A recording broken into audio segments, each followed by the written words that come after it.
Miri Eisin, retired colonel from the Israeli Defense Forces, served in Israeli military intelligence for over 20 years.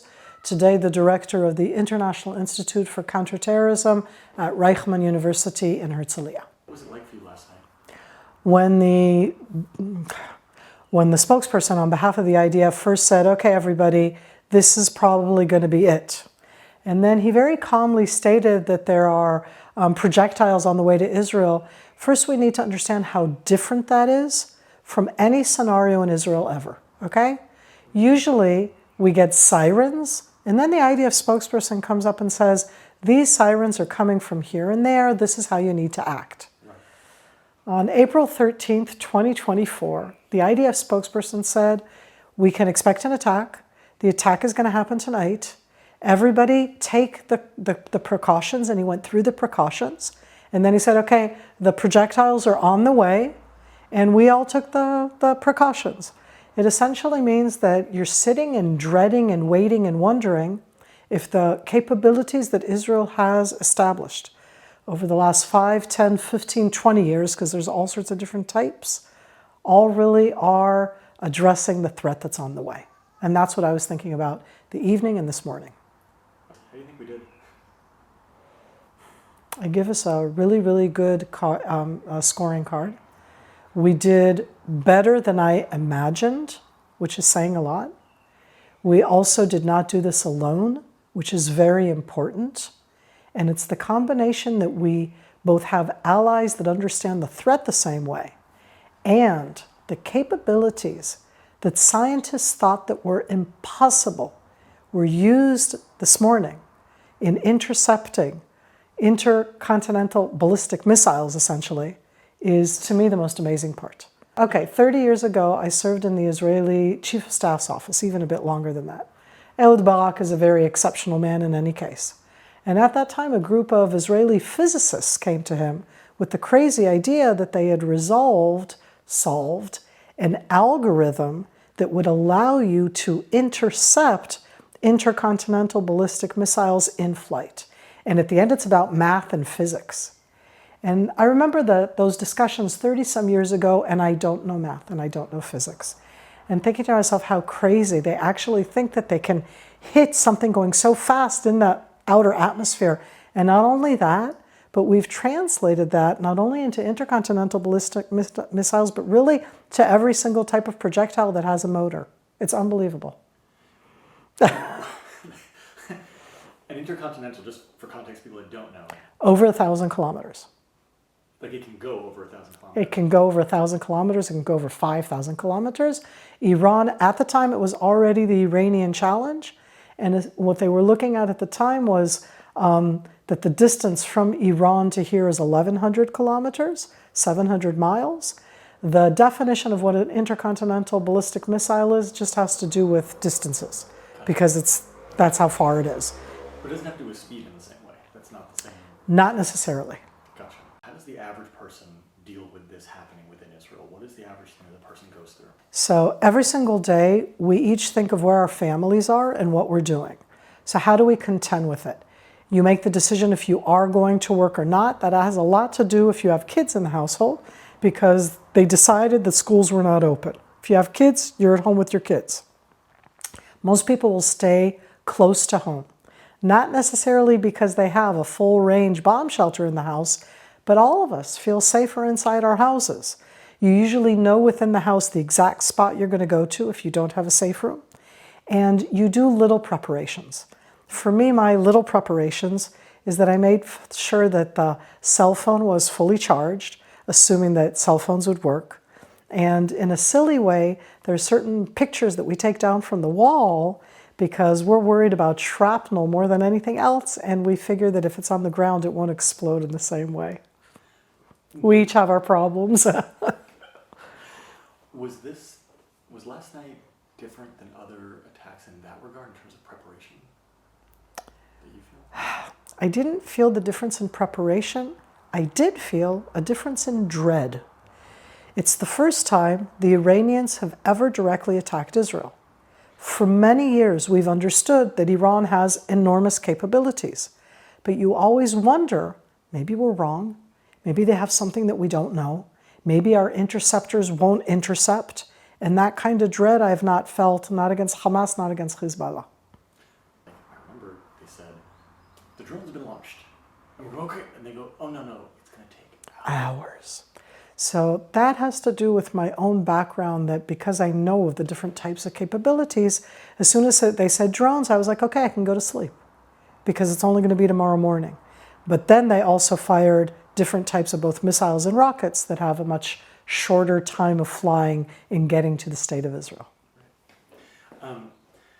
Okay, so moving towards that and stuff. So then people go to shelters. Can you just for a second, before I get into what threats are to these shelters, what are the different kinds of shelters that exist? So anyone doesn't know. So in my house, there's no shelter. That's one kind of shelter that exists, meaning you have a lot of places that do not have a shelter. It means that they were built in between the end of the law for a bomb shelter and before the law for a safe room. Those are two different types of shelters. My house happens to be that, which means that in my house I have a designated area that I go to, but it's not actually a shelter. I should tell you that now that we're sitting here and there may be a siren that goes off, right? Okay. I can show you where it is, right? Okay. Inside most of the country, the state of Israel, the two different distinctions are what I am going to call basement bomb shelters, meaning that they're built into the basement. You go downstairs, you go into the basement. It's a special concrete heavy room that also has certain capabilities against WMD, weapons of mass destruction, certainly chemical and biological, and perhaps maybe, I don't think so, nuclear. But that's the one kind, which is going to be the underground basement bomb shelter. Those are actually getting to be less and less. Israel changed the law in the early 1990s. And what they said was, that's okay, bomb shelters are okay, it's not that they're against it, but that more effective in the quickness of people getting into different places is that every single apartment in the state of Israel, every single house in the state of Israel has to build as part of it a safe room. And it's a concrete room, but it's above ground. That means that every house has one attached. Every apartment, that's going to be one of the rooms of the apartment. The room itself costs 120% more than a regular room because it's with double concrete, a special window. And usually most people will turn it either into a kid's bedroom or into, like the storage room. That's usually the two options. What'll happen in times of threats, and we've already been in a war for 6 months, is that everybody cleans the safe room out. And they make sure, because what a lot of people have done is they'll change the heavy-duty door and the heavy-duty windows for easier ones, and then the war starts. Everybody wants to bring back the heavy-duty. So there's all sorts of, it sounds like silly things, but it's to keep people protected, because the dimensions of the room, the concrete itself, the steel windows and the steel door are all there to protect you against the payloads that are coming in on the different projectiles. Do buildings struggle sometimes, like larger apartment complexes, when they have that more, like the more underground type one, but where it's just crowded with stuff? Do they struggle to get that out? Is that a thing? So part of the preparations that the Israeli Homeland Front is responsible for, and they're supposed to go and check that out, is they go and they do what they call bomb shelter inspections.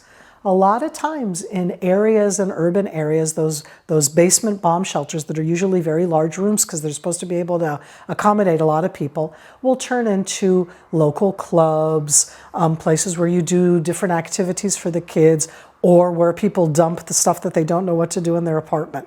So before that's going to be something periodic that's going to happen, is clear out and clean the bomb shelters.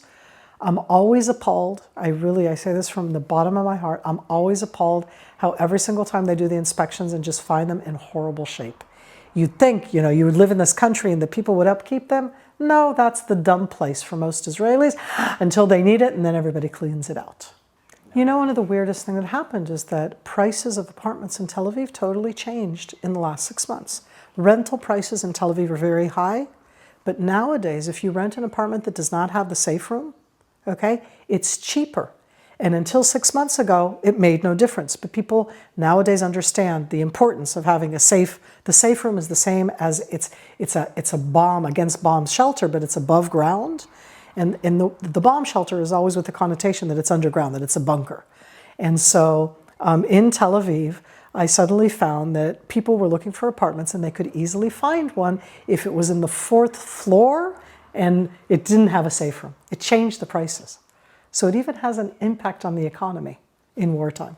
What other types of bomb shelters exist, or mammads, or whatever they call them? So in addition to the two basic kinds of the underground bunker one and the above ground safe rooms, every single public arena has to have one or the other.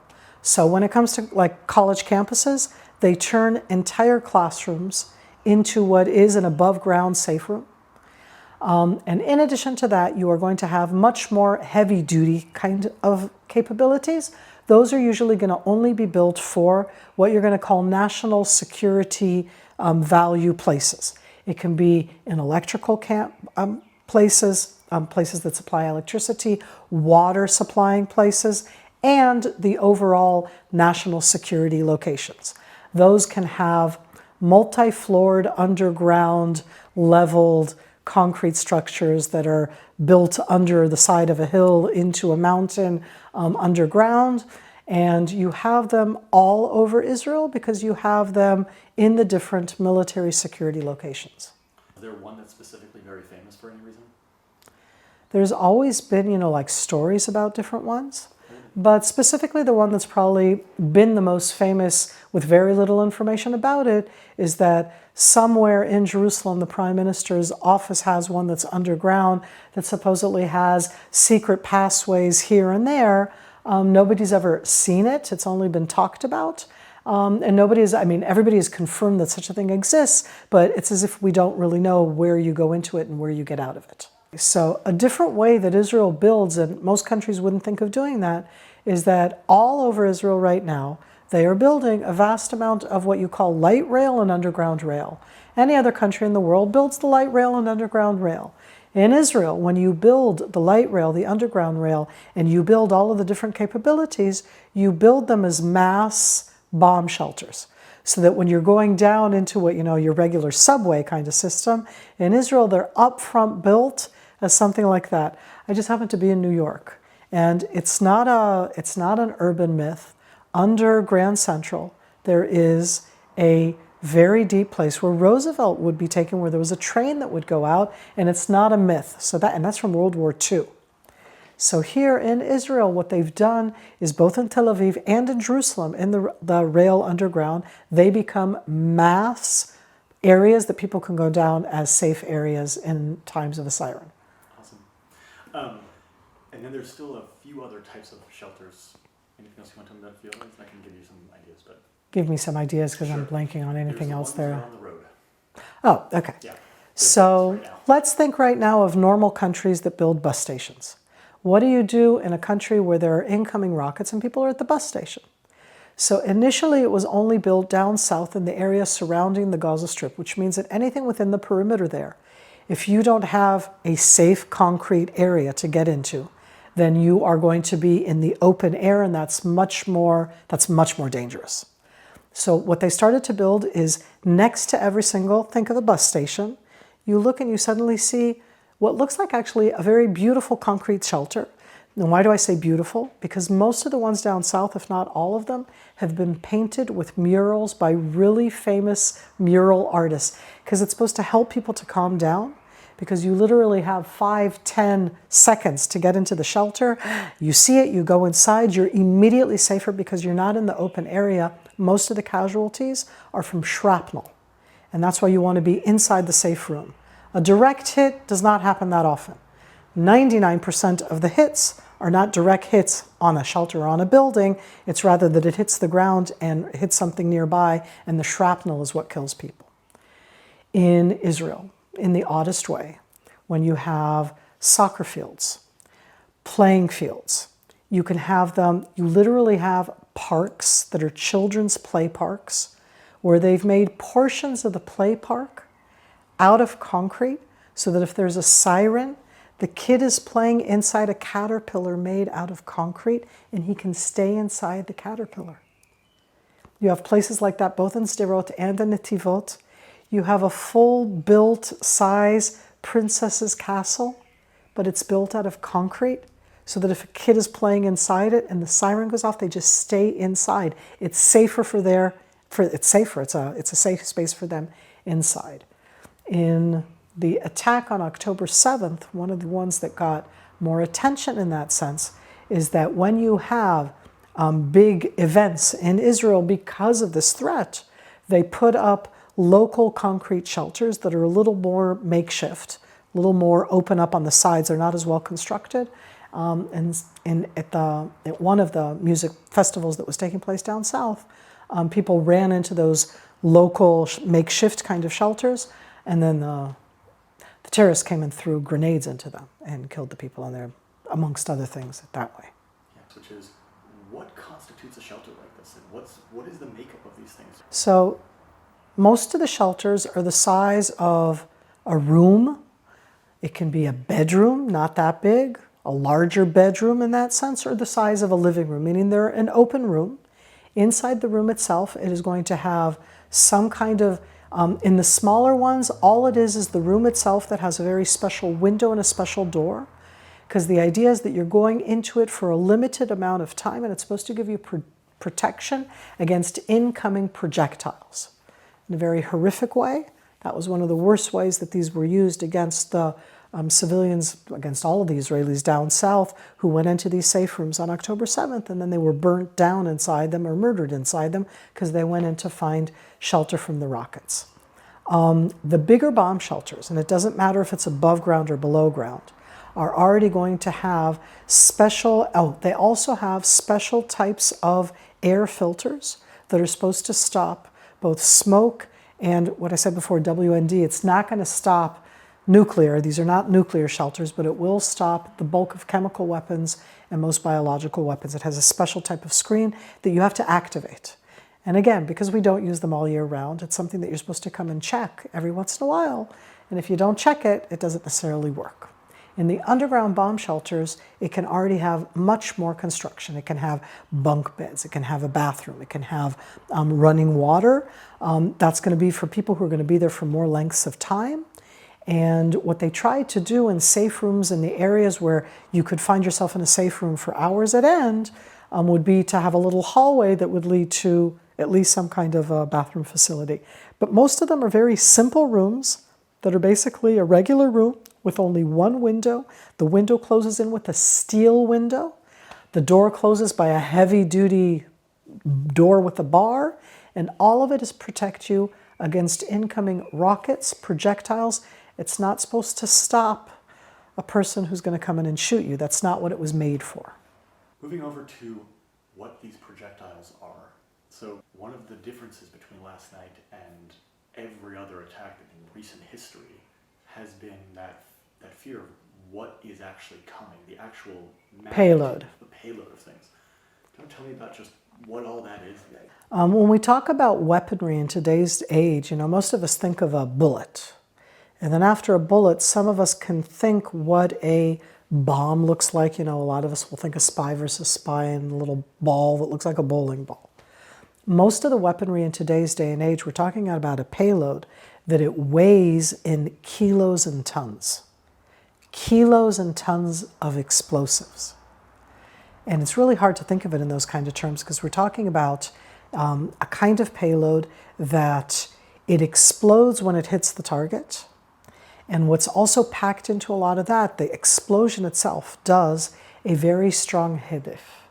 Shockwave. The shockwave, okay? And the shockwave, what most people are not aware of, is what kills most people because that shockwave literally tears apart most of our innards if you're nearby. If you're inside the safe room, it stops the shockwave, but that means that you close the door and you close the window. It isn't going to be as effective if the window is open or if the door is open. So first of all, you go inside to save yourself from the shockwave. You're going inside to save yourself from the shrapnel. The shrapnel itself does not explode, but it's going out at a very fast rate. And most of the casualties that I've known down south in the 20-some years of rockets being fired down south are from shrapnel. Not even the shockwave, it's from the shrapnel. It's people who are outside.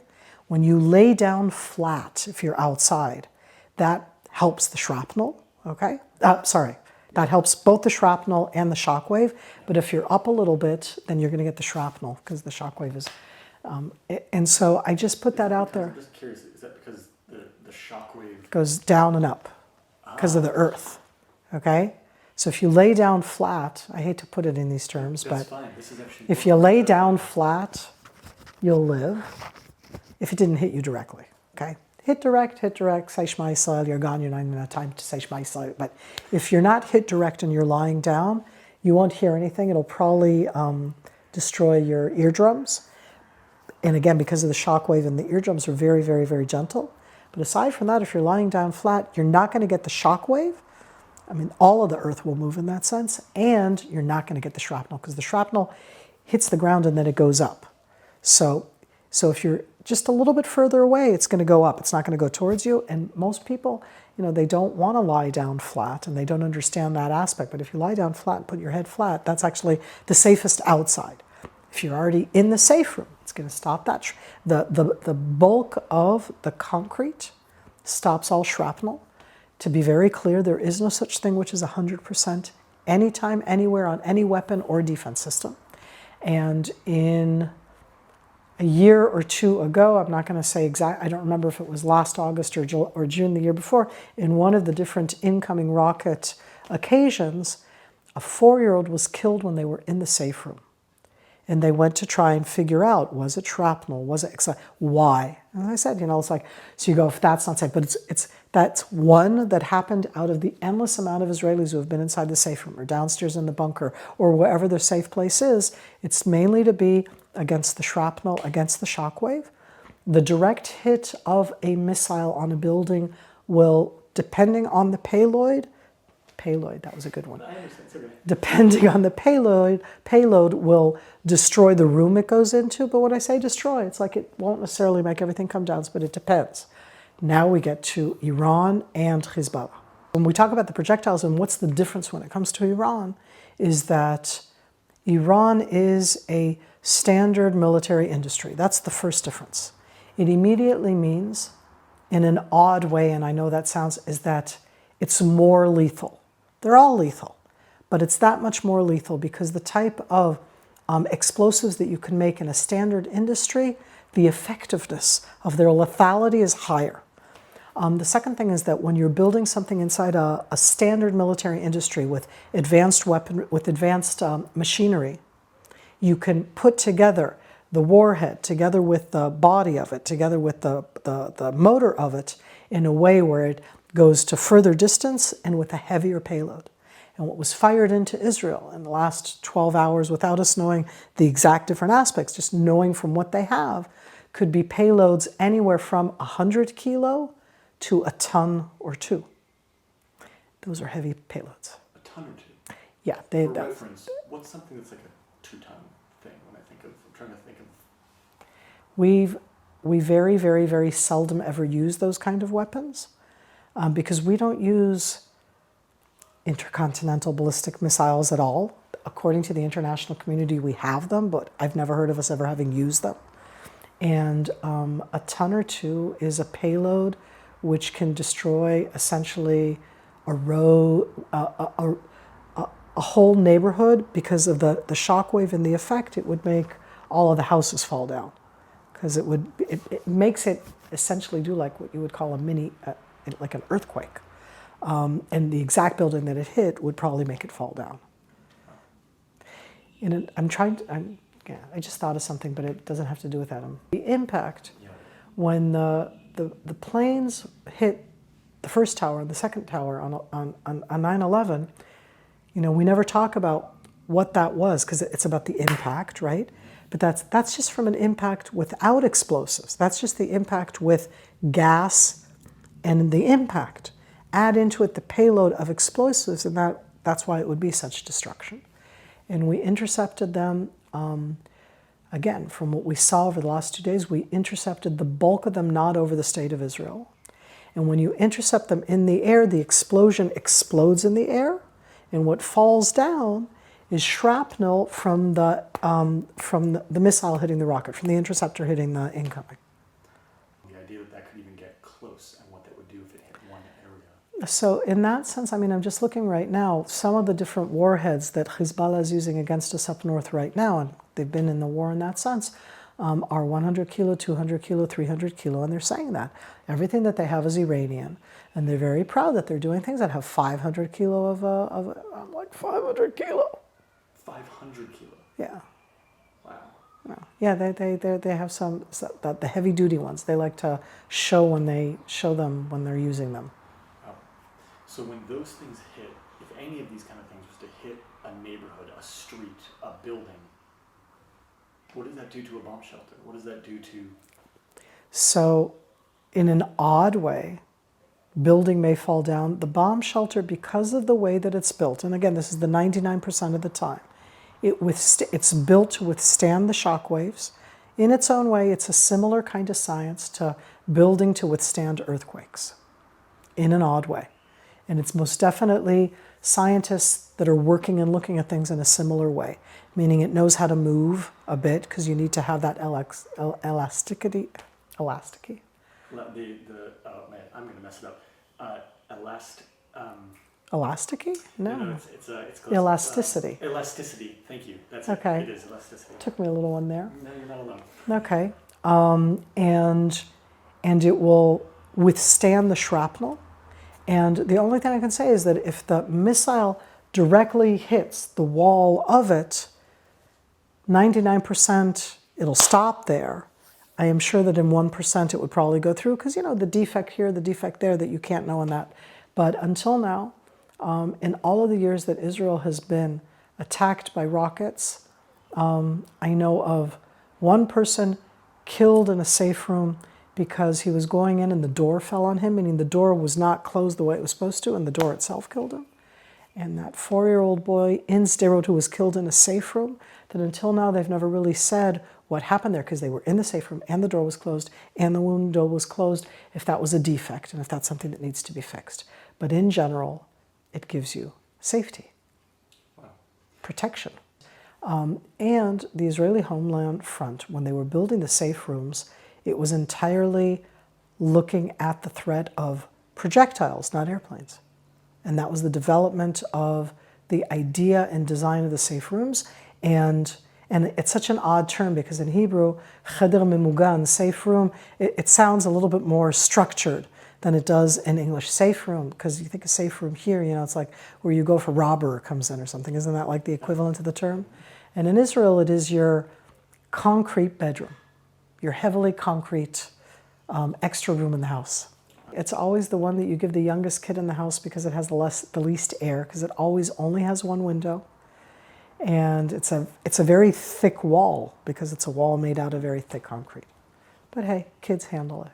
And you also let kids sleep there, because then if the alarm goes off, you don't have to get the kids up. That's a real advantage. In the 1990s, when Israel decided that you didn't have to build the bomb shelter anymore because it meant massive construction underground and it was very, very difficult to upkeep, and they said, we'll go into safe rooms, one of the reasons is because they were looking towards an arena where they wouldn't need it. And in its own way, I want to say kudos to the state of Israel that have been, you know, October 7th is such a trauma, but we never canceled safe rooms, meaning we looked at the threat, not at the intention, and we said towards that threat, every single Israeli has to have a safe room in their home. So I'm not against the law here, but I got to tell you that it's an uncomfortable feeling that I don't have one in that sense, because I'm in a house that was built in the in-between times. And nowadays, people look around and see that safe room as something that gives them not just a sense of security, but actual better security. You know, you go inside, you know that it gives you the protection. And in the arena that we live in, I think that having a sense of security is a really important part of the stamina and resilience of the people in Israel. You spent a large amount of your life studying this very scenario, this conflict. What are you seeing happening now? Where do you see this going? Ellie, I have to tell you, okay, it's going to be one of those things, okay, because what I've been mulling over in the last 6 months, and it's not an easy place to be in on where this scenario goes to, is terrorism meets far right, far left anti-Semitism. That's where I see this going to. I think we're already there, and we're still looking at it through old glasses, and we need to look at it through a new lens. And it's not a comfortable one, and I'm not saying just in that sense of us, but the terrorism is something that goes from radicalization, that arrives at extremism, that arrives at a justification for the use of violence. And we're already there. And so when I look at the rockets and the projectiles and all of the different capabilities that these terror groups around us have, I say that's one kind of threat. But as I say, the new lens in that sense of new terrorism is going to be a kind of violence which dehumanizes, delegitimizes, as I said, in that extremism, justifies violent actions against Israelis, it already does, and against Jews, and it's a very scary reality. Yeah, it keeps me up at night. I can't say thank you, because I don't see, I'm not yet where I see a place that I understand how we change this trend.